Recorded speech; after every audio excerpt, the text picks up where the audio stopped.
بسم اللہ الرحمن الرحیم.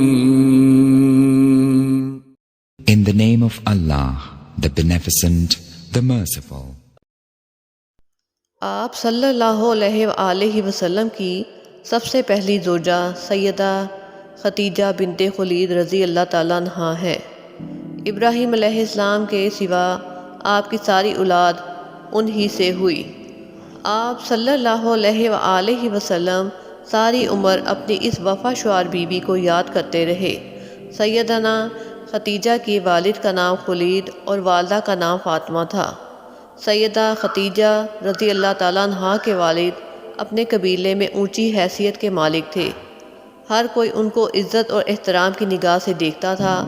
مکے میں رہائش اختیار کی، وہیں فاطمہ بنت زہرا سے شادی کی۔ ان کے بطن سے اللہ تعالیٰ نے وہ بیٹی عطا کی جو امت مسلمہ کی پہلی ام المومنین بنی۔ سیدہ خدیجہ رضی اللہ تعالیٰ عنہا عام الفیل سے 15 سال پہلے پیدا ہوئی۔ اس طرح آپ صلی اللہ علیہ وآلہ وسلم سے تقریباً 15 سال پہلے وہ اس دنیا میں تشریف لائیں۔ حضرت خدیجہ رضی اللہ تعالیٰ عنہا کے آپ صلی اللہ علیہ وآلہ وسلم سے پہلے 2 نکاح ہوئے تھے۔ پہلے خاوند کا نام عتیق بن عائض مخزومی تھا، جبکہ دوسرے کا نام ابو خالہ تھا۔ عام الفیل سے تقریباً 20 سال بعد جنگ فجار چھڑ گئی، جس میں حضرت خدیجہ کے والد اور خاوند لڑائی کے لیے نکلے اور مارے گئے۔ آپ رضی اللہ تعالیٰ عنہ کے خاندان کا پیشہ تجارت تھا۔ باپ اور شوہر کی وفات کے بعد تجارت کا بوجھ آپ کے اوپر آن پڑا، لیکن عرب معاشرے میں عورت کے لیے تجارت کا پیشہ بہت مشکل تھا۔ چنانچہ آپ رضی اللہ تعالیٰ عنہ اپنے رشتہ داروں کے ذریعے سے کام لیتی تھیں۔ آپ ان کو مال تجارت دے کر دوسرے ملکوں کی طرف روانہ کیا کرتی تھیں اور اس کام کا ان کو باقاعدہ معاوضہ دیا کرتی تھیں۔ اس دور میں آپ صلی اللہ علیہ وآلہ وسلم لوگوں کی بکریاں چرایا کرتے تھے اور آپ لوگوں میں صادق اور امین مشہور ہو چکے تھے۔ آپ کی ذہانت، دیانتداری اور شہرت مکے میں چاروں طرف پھیل چکی تھی۔ یہ دیانتداری شہرت سیدنا خدیجہ رضی اللہ تعالیٰ عنہا کو بھی پہنچی تو انہوں نے پیغام بھیجا کہ آپ میرا سامان تجارت لے کر جائیں، جو معاوضہ میں دوسروں کو دیتی ہوں اس سے دگنا آپ کو دوں گی۔ آپ صلی اللہ علیہ وآلہ وسلم نے یہ پیشکش قبول کر لی۔ آپ کا یہ سفر تجارت انتہائی کامیاب رہا۔ چنانچہ سفر تجارت کے تقریباً 2 ماہ 25 دن کے بعد خود حضرت خدیجہ نے اپنی سہیلی کے ذریعے آپ صلی اللہ علیہ وآلہ وسلم کو نکاح کا پیغام بھیجا۔ آپ صلی اللہ علیہ وآلہ وسلم نے اپنے چچا کے مشورے سے اس نکاح کو قبول کر لیا۔ حضرت خدیجہ رضی اللہ نہایت سمجھدار اور شریف خاتون تھی۔ اللہ تعالیٰ نے مال و دولت سے بھی نوازا تھا۔ اپنے قبیلے میں باعزت بھی تھیں، اس لیے ہر شخص ان سے نکاح کا خواہش مند تھا، لیکن اللہ تعالیٰ نے ان کو اپنے نبی صلی اللہ علیہ وآلہ وسلم کے لیے منتخب کر لیا تھا۔ اس طرح نکاح کی تاریخ طے ہو گئی۔ نکاح کی مقررہ تاریخ کو آپ صلی اللہ علیہ وآلہ وسلم اپنے چچا حمزہ اور خاندان کے دوسرے لوگوں کے ساتھ حضرت خدیجہ کے گھر گئے۔ ابو طالب نے نکاح کا خطبہ پڑھایا۔ 12.5 اونٹنیاں حق مہر مقرر ہوا، جو کہ 500 طلائی درہم کے برابر تھا۔ یوں حضرت خدیجہ کو پہلی ام المومنین بننے کا شرف حاصل ہوا۔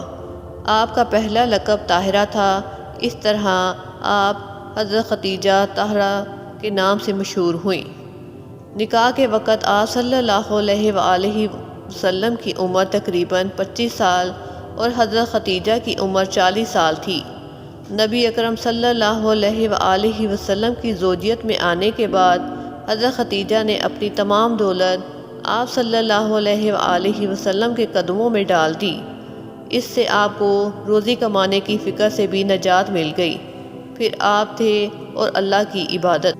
حضرت خدیجہ رضی اللہ تعالیٰ عنہا ہر مشکل اور پریشانی کے وقت آپ صلی اللہ علیہ وآلہ وسلم کو تسلی دیتی، دلاسا دیتی اور پریشانی دور کرنے کے لیے جو بھی ممکن ہوتا وہ کرتی۔ مثلا جب آپ صلی اللہ علیہ وآلہ وسلم پر پہلی وحی غار حرا میں نازل ہوئی تو آپ صلی اللہ علیہ وآلہ وسلم گھر تشریف لائے۔ آپ پر کپ کپی طاری تھی۔ آپ نے سیدنا خدیجہ رضی اللہ تعالیٰ عنہا سے فرمایا مجھے کپڑا اڑا دو۔ جب کچھ دیر بعد گھبراہٹ دور ہوئی تو آپ نے حضرت خدیجہ سے غار حرا میں ہونے والا تمام واقعہ بیان کیا۔ حضرت خدیجہ نے ان کو تسلی دی اور کہا قسم ہے اس ذات کی جس کے قبضے میں میری جان ہے، اللہ تعالیٰ کبھی بھی آپ کو رسوا نہیں کریں گے۔ آپ تو کنبہ پرور ہیں، بے کسوں کا بوجھ اٹھاتے ہیں اور مفلسوں کے لیے کماتے ہیں، مہمان نوازی کرتے ہیں اور مصائب میں حق کی مدد کرتے ہیں۔ پھر حضرت خدیجہ آپ صلی اللہ علیہ وآلہ وسلم کو اپنے چچا زاد بھائی ورقہ بن نوفل کے پاس لے گئی۔ آپ نے انہیں پورا واقعہ سنایا۔ انہوں نے پر یقین لہجے میں کہا کہ یہ وہی فرشتہ تھا جو حضرت موسیٰ علیہ السلام پر اترتا تھا۔ اگر میں آپ کے دور نبوت تک زندہ رہا تو میں آپ کی مدد ضرور کروں گا۔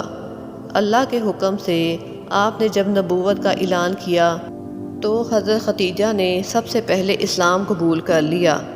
آپ نے نہ صرف نبوت کی تصدیق کی بلکہ آغاز اسلام میں آپ صلی اللہ علیہ وآلہ وسلم کی سب سے بڑی مددگار بھی بنی۔ آپ صلی اللہ علیہ وآلہ وسلم کو چند سال تک کفار اذیت نہ دے سکے، اس میں بڑی حد تک حضرت خدیجہ کا اثر کام کر رہا تھا۔ قریش مکہ نے آپ صلی اللہ علیہ وآلہ وسلم، آپ کے خاندان اور بنو ہاشم سے بائیکاٹ کر دیا اور آپ کو شعیب ابی طالب میں رہنا پڑا۔ یہ سخت تکلیف کا دور تھا۔ بچوں کے بھوک سے بلبلانے کی آوازیں گونجتی رہتی تھیں۔ آپ رضی اللہ تعالیٰ عنہ نے بھی باقیوں کے ساتھ تمام تکالیف برداشت کیں، پتے کھا کر گزارا کیا۔ آخرکار قریش کی آپس میں باہمی عداوت سے اس مصیبت کا خاتمہ ہوا۔ حضرت خدیجہ رضی اللہ تعالیٰ عنہ نبی کریم صلی اللہ علیہ وآلہ وسلم کی پہلی بیوی تھیں۔ ان کے جیتے جی آپ نے کسی اور سے شادی نہ کی۔ آپ کی تمام اولاد بھی انہی سے تھی، صرف ابراہیم ماریہ رضی اللہ عنہا سے تھے۔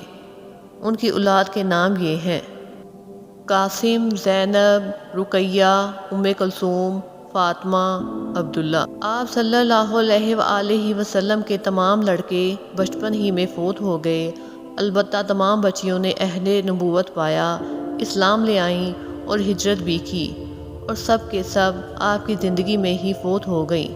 صرف حضرت فاطمہ رضی اللہ عنہا آپ کے بعد 6 مہینے تک زندہ رہیں۔ حضرت خدیجہ رضی اللہ تعالیٰ عنہا نے آپ صلی اللہ علیہ وآلہ وسلم کا ہر مشکل اور مصیبت میں ساتھ دیا، لیکن مسلسل تکالیف کی وجہ سے ان کی صحت بہت خراب ہو گئی تھی۔ آپ 10 رمضان المبارک کو وفات پا گئیں۔ وفات کے ٹائم آپ کی عمر 64 سال 6 ماہ تھی۔ آپ کی قبر جنت المعلیٰ میں ہے۔ آپ کی وفات کے سال کو عام الحزن قرار دیا گیا، یعنی غم کا سال۔ آپ صلی اللہ علیہ وآلہ وسلم ان سے بے حد محبت کرتے تھے اور ان کی وفات کے بعد ان کو اکثر یاد کیا کرتے تھے۔